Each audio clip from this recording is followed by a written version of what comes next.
acceptance, Right. body positivity. But okay, we'll come back to Kim. But so, okay, you moved to New York, and how would you say that you went about sort of like getting indoctrinated and sort of taking on this blue hair ideology? I literally did that. I just shaved my head and dyed it blue. I'm just kidding. No, I did do that though.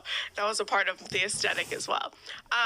So I attended a lot of women's conferences, and especially in the entrepreneurial tech space, it is like going to these conferences, going to these women's groups is very popular. A lot of female CEOs do it. It's weird, okay?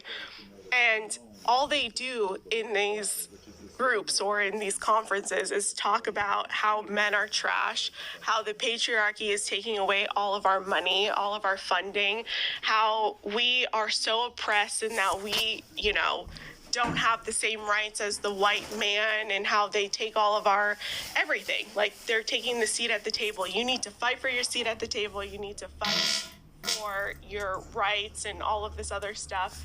And the more you listen to it and hear other women talk about it, you're like, yeah, like, we've been oppressed. You're right. And I'm like, this is afterwards, like, once you start looking at it, you're like, this is the dumbest thing I've ever believed in my life. Right. Retrospectively.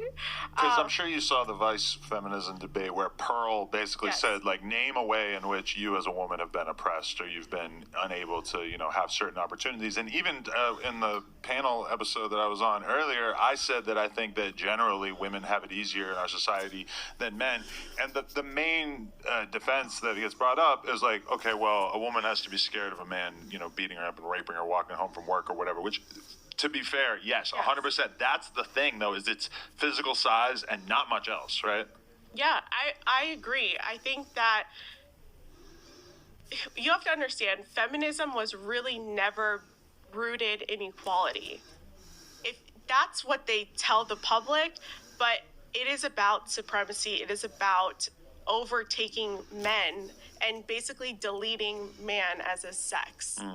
Just They're doing like away with them. They're like the white supremacists where they get together and they talk about what they really think. Yes. And then they will kind of communicate to the public and be like, no, we just want equality or whatever. Yes. But let's be real. Feminists or even like if you look at something like Black Lives Matter, I mean, they're advocacy groups. They come together to make the world better for their specific group that they represent, and they're absolutely not going to stop at equality or whatever, because that's so vague and impossible to identify. Their work it's like the NRA.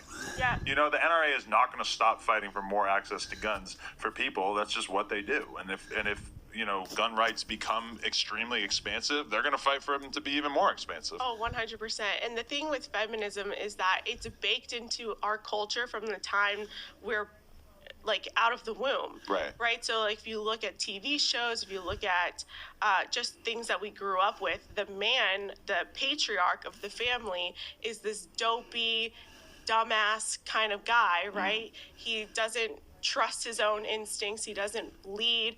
The wife leads the household. And if you notice, the smartest person in the room is the daughter.